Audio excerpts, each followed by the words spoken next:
you, Sona. আপনার আইফোনেও যখন আপনি চার্জ দেবেন তখন কিন্তু এরকম আপনার পছন্দ মতো কথা আপনাকে কিন্তু বলবে। তাহলে এটা কিভাবে সেট করা যায়, আপনি আপনার আইফোনে কিভাবে সেট করবেন? তো তার জন্য আপনাকে কী করতে হবে, সবার প্রথমে আপনার আইফোনের ভিতরে শর্টকাট এই অপশানটাকে খুঁজে বের করে নিতে হবে এবং এই শর্টকাট অপশানটা খুঁজে নেওয়ার পর এরকমভাবে ইন্টারফেসে চলে আসবেন। এখান থেকে নিচের দিকে এই অপশানটাতে আপনাকে ক্লিক করতে হবে।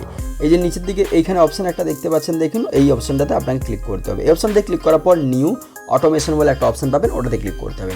ওটাতে ক্লিক করার পর এখান থেকে নিচের দিকে আপনাকে একটু সোয়াইপ করে আসতে হবে এবং নিচের দিকে সোয়াইপ করে এলে চার্জার বলে একটা অপশান পাবেন, ওখানে ক্লিক করতে হবে। ওখানে ক্লিক করার পর এখান থেকে রান ইমিডিয়েটলি বলে একটা অপশান পাবেন, ওখানটাতে আপনাকে ক্লিক করতে হবে এবং ওটাতে ক্লিক করার পর সিম্পলি নিচের ওপর দিকে নেক্সট বাটন বলে একটা অপশান পাবেন, ওটাতে ক্লিক করতে হবে এবং ওটাতে ক্লিক করার পর এখানে স্পিক টেক্সট বলে একটা অপশান পাবেন, ওখানে ক্লিক করতে হবে। ওখানে ক্লিক করলে আপনি এরকমভাবে ইন্টারফেস পাবেন। এখান থেকে যে কথাটাকে আপনি বলাতে চাচ্ছেন চার্জ দেওয়ার সময় সেই কথাটাকে আপনাকে লিখে দিতে হবে। যেমন আমি এখানে লিখে দিচ্ছি থ্যাংক ইউ সোনা। সো এটা লিখে দেওয়ার পর আমি সিম্পলি উপর দিকে টিক করে নেব। এই টেক্সটটাকে আমরা মডিফাই করতে পারি, মানে এর পিচকে এর লেভেলকে আমরা কী করতে পারি, চেঞ্জ করতে পারি, এর ল্যাঙ্গুয়েজটাকে আমরা চেঞ্জ করতে পারি, ঠিক আছে, এর ভয়েসটাকে আমরা বিভিন্ন ধরনের ভয়েসেস পরিবর্তন করতে পারি। তো এইভাবে এই অপশানগুলো সমস্ত কিছু সেট করে নেওয়ার পর ওপর দিকে সিম্পলি টিক বাটন যেটা রয়েছে টিক বাটনে ক্লিক করে নিতে হবে। বাস ওই টিক বাটনে ক্লিক করে নিলে এখান থেকে আপনি ক্লিক করে কিন্তু এটা প্লে করে শুনতেও পারবেন।